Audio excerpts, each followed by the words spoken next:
አርዕስተ ዜና ብፁዕ አቡነ አብርሃም ተመራቂ ደቀ መዛሙርት የአባቶቻችንን ሥርዓትና ትርጓሜ ሳትለቁ ዘመኑን ዋጅታችሁ ማገልገል ይጠበቅባችኋል ሲሉ አሳሰቡ።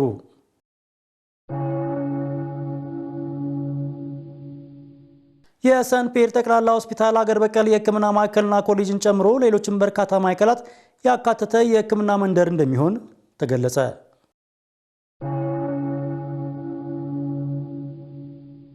ብፁዕ አቡነ ኤልያስ ካህናት ከዓለማዊ ፈተናዎች በመጠበቅ ምዕመናንን ልትታደጉ ይገባል ሲሉ አሳሰቡ።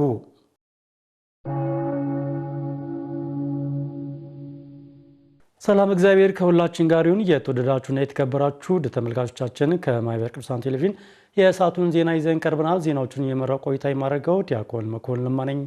አብራችሁ ቆዩ። ብፁዕ አቡነ አብርሃም ተመራቂ ደቀ መዛሙርት የአባቶቻችንን ሥርዓትና ትርጓሜ ሳትለቁ ዘመኑን ዋጅታችሁ ማገልገል ይጠበቅባችኋል ሲሉ አሳሰቡ። ብፁዕነታቸው በባህር ዳር ሀገረ ስብከት የአራቱ ጉባኤያት የምስክር ጉባኤ ቤት ተማሪዎቹን ባስመረቀበት መርሃ ግብር ላይ ተገኝተው ነው መልእክቱን ያስተላለፉት። ተመስገን ፈቃዱ የባህር ዳር ሀገረ ስብከት የአራቱ ጉባኤያት የምስክር ጉባኤ ቤት 19 ደቀ መዛሙርትን ብፁዓን አበው ሊቃነ ጳጳሳት በተገኙበት ማስመረቁ ይታወሳል። በምረቃ መርሃ ግብሩ ላይ የተገኙት ብፁዕ አቡነ አብርሃም የአባቶችን ሥርዓትና ትርጓሜ ሳትለቁ ዘመኑን ዋጅታችሁ ማገልገል ይጠበቅባችኋል ሲሉ ለተመራቂዎቹ አሳስበዋል። በማያስፈልግ መልኩ አታዘምኑት መንፈሳዊውን ዕውቀት። በማያስፈልግ መልኩ በሚያስፈልግ አገናኙት፣ በሚያስፈልገው አዛምዱት። እንዴት እናቀርበው? መልካም ነው። ዛሬ ግን መምህራኑ የየራሳቸውን ፈጠራና ድርሰት እየጨመሩ የአባቶቻችን ትርጓሜ እጅግሩን እያጣ ስለሆነ ነገ መልኩን ቀይሮ ማንን እንጠይቅ የሚባልበት ዘመን ላይ እንዳንደርስ ተጠንቅቃችሁ እንድትይዙት አደራላለሁ።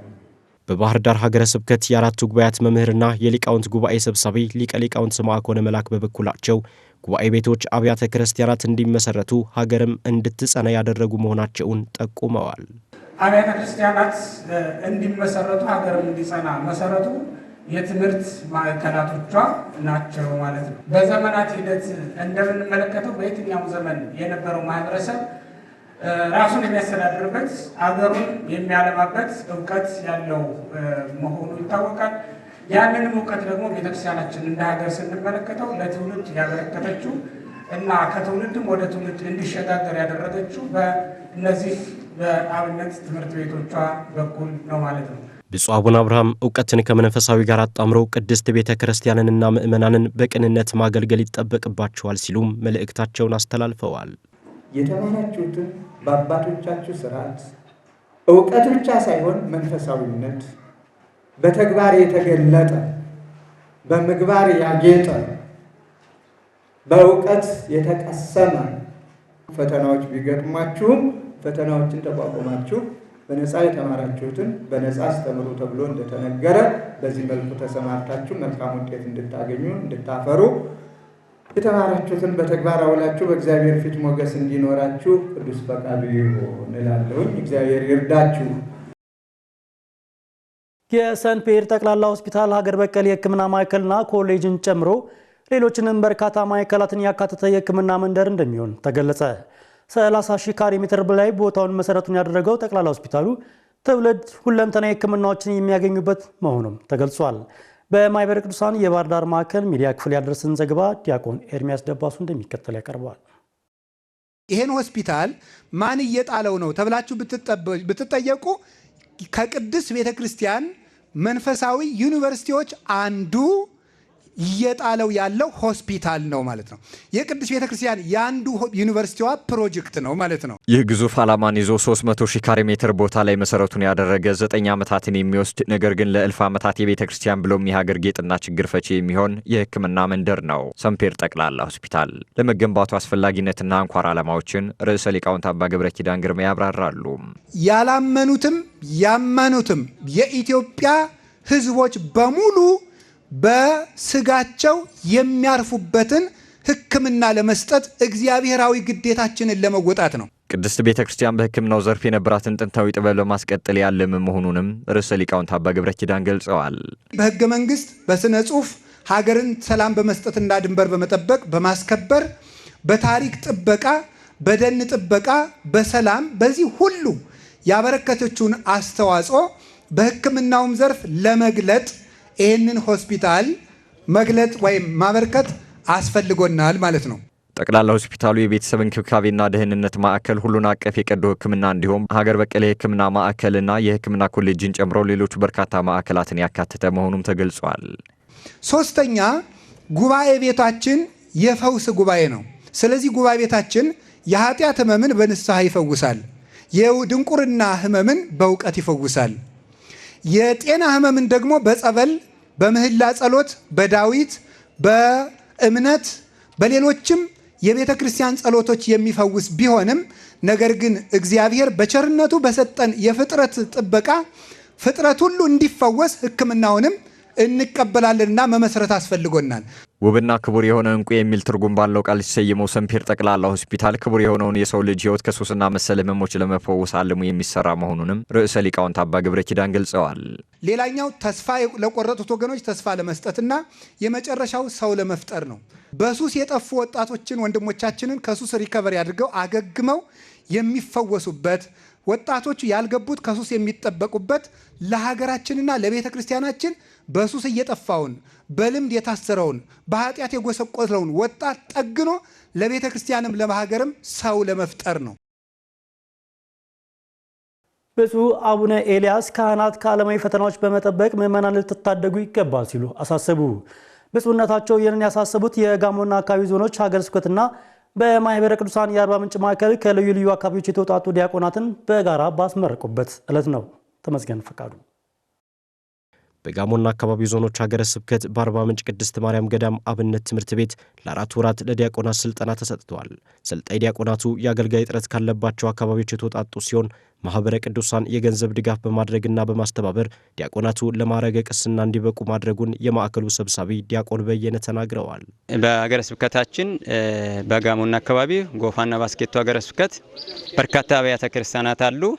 እነዚህ አብያተ ክርስቲያናት በአብዛኛው የካህናት እጥረት የሚገጥማቸውና ምእመኑ በተለይ የቤተክርስቲያን አገልግሎት በበቂ ሁኔታ የማገኝበት ሁኔታ ነው እና ያለው ይህንንም የአቅምን ያክል ለማድረግ በ2018 ዓ.ም ለ4 ወራት ከሀገረ ስብከታችንና አጎራባች ሀገር ከወለተ ሶዶ ወይም ከወለተ ሀገረ ስብከት በመጡ 11 የሚደርሱ ከድቁና ወደ ክህነት ወይም ቅስና እንዲመጡ ትልቅ ስራ ተሰርተዋል። ከዋና ማዕከል ጀምሮ ማለት ነው። ምእመኑም ደግሞ በብዙ መልኩ ይነጠቃል። ይህንን እግዚአብሔር አምላክ ረድቶን ዘንድሮ የተደረገው በተለይ ትልቅ ስራ ተሰርቷል። ይህ ስልጠና ለእናንተ ትልቅ ማሳያ ነው ያሉት የሀገረ ስብከቱ ሊቀ ጳጳስ ብፁዕ አቡነ ኤልያስ ያገኛችሁትን እውቀት በማዳበር ከዓለማዊ ፈተናዎች ተጠብቃችሁ ምእመናንን ማጽናት ይጠበቅባችኋል ሲሉ አጽንኦት ሰጥተዋል። ይሄ ማሳያ ነው። አይምሯችሁን ሰብስባችሁ መንገዱን ካያችሁ መጻሕፍትን በማንበብ በማስፋፋት መምህራንን መጠየቅ ሲል ደግሞ ወደ ከፍተኛ ትምህርት ቤትም ለመግባት ደግሞ እቅድ ማውጣት ያስፈልጋል። የተሰጣችሁ ኃላፊነት ደግሞ ከሁሉ በላይ ነው። የማሰር የመፍታት ስልጣን ከሁሉ በላይ ነው። ይሄ ኃላፊነቱ ከባድ ነው። ያው እሾኩ ዓለም እሾክ ሆና ግራና ቀኝ እየወጋቻችሁ እያስረሳቻችሁ የእግዚአብሔርን ቃል ፍሬ እንዳታፈሩ እንዲያደርጋችሁ ጥንቃቄ ያስፈልጋል። ማህበሩ ለሰጠን እድል እናመሰግናለን ያሉት ሰልጣኞቹ ተመልሰን በአካባቢያችን ሰንበት ትምህርት ቤቶችን በማደራጀት ሰፊ ስራዎችን እንሰራለንም ብለዋል። ከዚህ ሄጄ ያልተማሩት እኔ ብዙ ይሄን እድል ያላገኙት እንዲያገኙና እንዲማሩ ያወኩትን እንዳስረዳ በጣም ከሰንበት ትምህርቱም ጋር ቤተክርስቲያንም ጋር በጣም ለመማርና ለማስተማር እቅዳለኝ። እዚህ ሄጄ ቤተክርስቲያንም እንግዲህ በፍቅርና በሰላም ማህበረ ምእመናንም ለማስተባበርና ሰንበት ትምህርትን በማደራጀት እንግዲህ የተለያየን ነገሮችን በመስራት እንግዲህ እግዚአብሔር አምላካችን የሰጠውን በስልጣን መሰረት እንግዲህ ለመስራት እሞክራለሁ። በሙታንሳ ማር ቅዱስ ሚካኤል አንድነት ገዳም እየተከናወኑ ያሉ የልማት ፕሮጀክቶች አፈጻጸም ከ65 በመቶ በላይ መድረሳቸው ኮሚቴው አሳወቀ። ለፕሮጀክቶች ማስፈጸሚያ እስካሁን ድረስ ከ52 ሚሊዮን ብር በላይ የገንዘብና ከ11 ሚሊዮን ብር በላይ ደግሞ የአይነት ድጋፍ መሰብሰቡ ተገልጿል። ሀብቴ ብርሃኑ በሙታንሳ ማር ቅዱስ ሚካኤል አንድነት ገዳም በርካታ የልማት ፕሮጀክቶች ስራዎች እየተሰሩ እንደሚገኙ ይታወቃል። ማህበራዊ ሚዲያን በመጠቀምም 52 ሚሊዮን 640 ሺህ ብር የገንዘብና 11 ሚሊዮን 320 ሺህ ብር የአይነት ድጋፍ መሰብሰብ መቻሉን የፕሮጀክቱ አሰሪ ኮሚቴ በሰጠው መግለጫ ገልጿል። ኮሚቴው የስራዎቹን አሁናዊ ሁኔታና የአፈጻጸም ደረጃን በተመለከተ ማብራሪያ ሰጥቷል። በመግለጫውም ከ2 ዓመት በላይ ያስቆጠሩት የገዳሙ ፕሮጀክቶች በመጀመሪያውና በሁለተኛው ምዕራፍ አፈጻጸማቸው 65 በመቶ ደርሷል ተብሏል። ከነዚህም ከተሰሩ ስራዎች መካከል የእናቶች ባትና የእንግዳ ማረፊያ ባት በጥሩ ሁኔታ ተገንብተው እናቶች እየተገለገሉበት ይገኛል።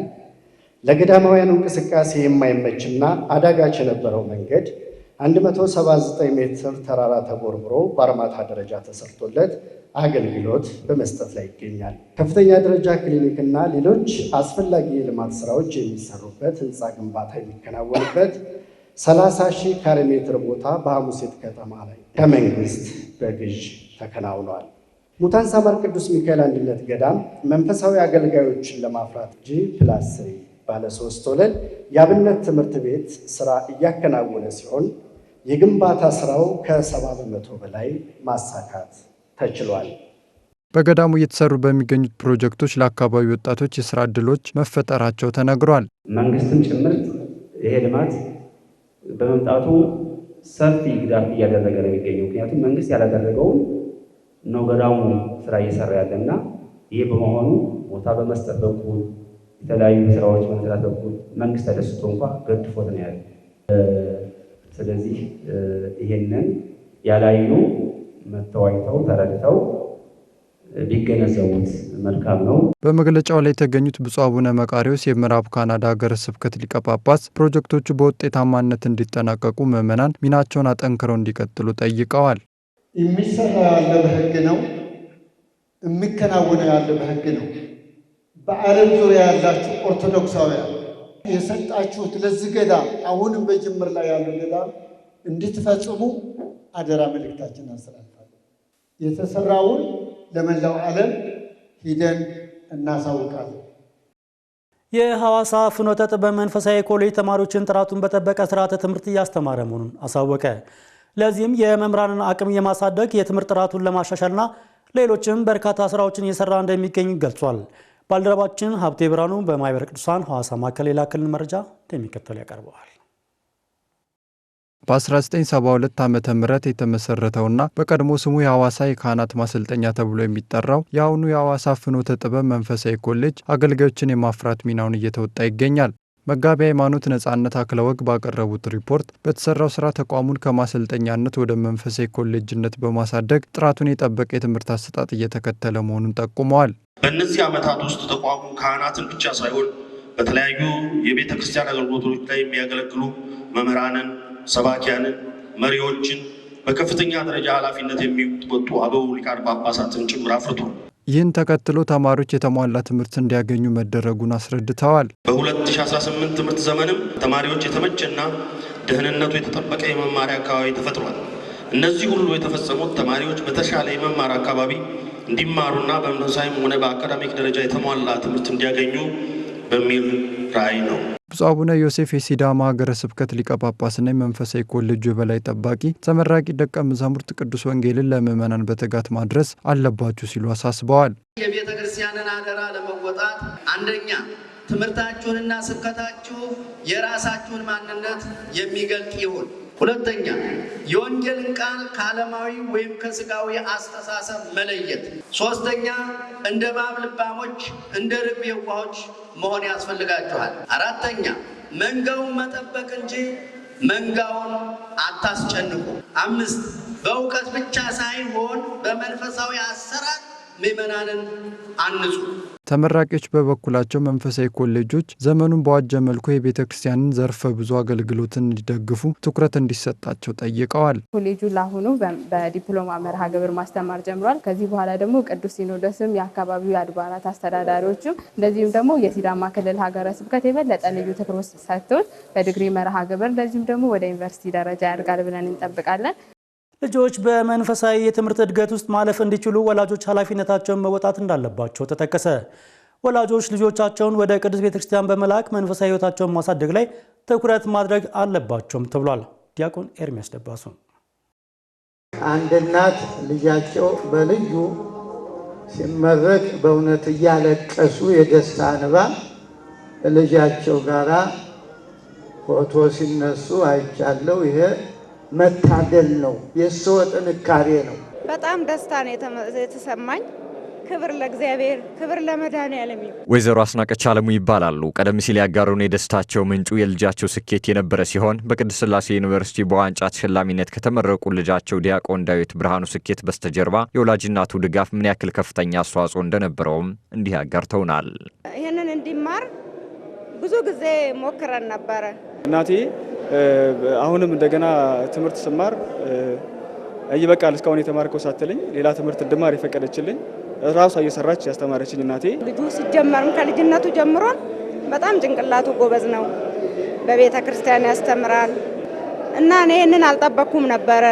ባለው ፈተና ሁሉ በቃ ይህንን አጠብቅ፣ አንተ ጭንቅላትህን ይዘህ ነው የምትወጣው፣ አይዞክ በርታ እያልኩ ነው ማበረታታ።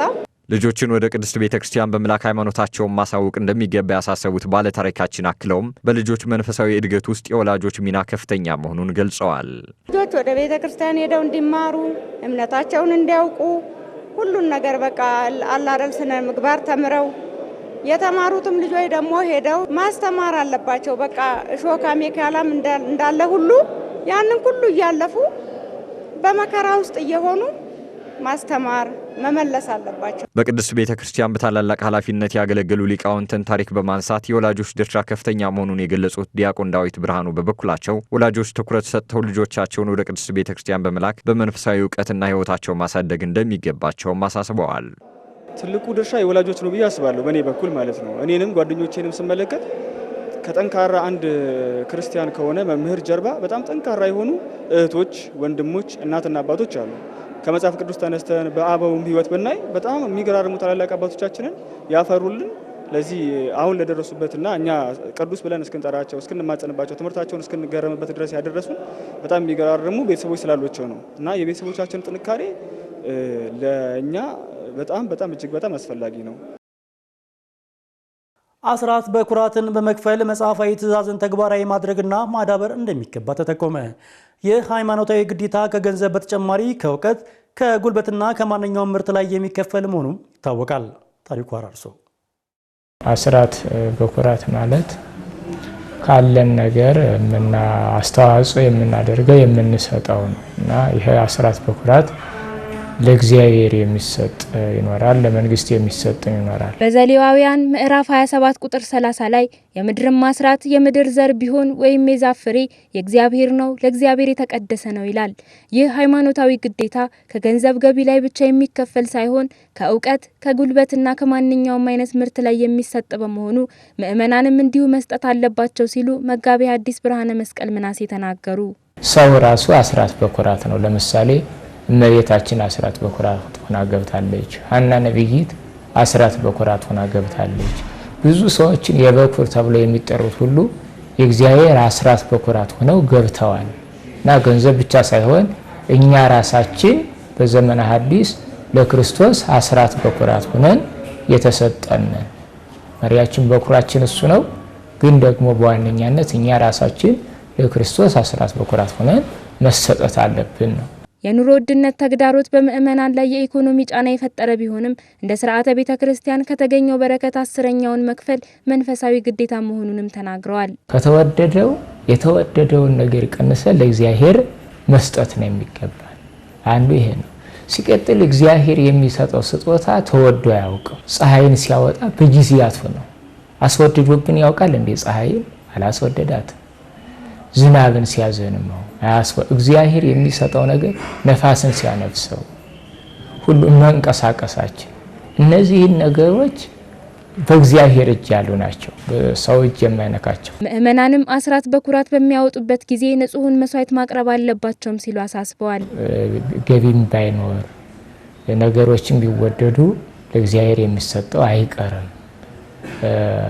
በቤቱ ስለመረጠን ነው እኮ መጀመሪያ በቤቱ ስላሳደረን ነው፣ የሱ ስላደረገን ነው። አሁን ለምሳሌ ምን የለንም ብንል ቤተሰቡን ሳይመግብ ራሱን ሳይመግብ መዋል ማደር የሚችል የለም። የእግዚአብሔር ቤተሰብ ደግሞ የሆነ ሰው ደግሞ መጀመሪያ ለእግዚአብሔር የሆነውን መስጠት ይገባዋል።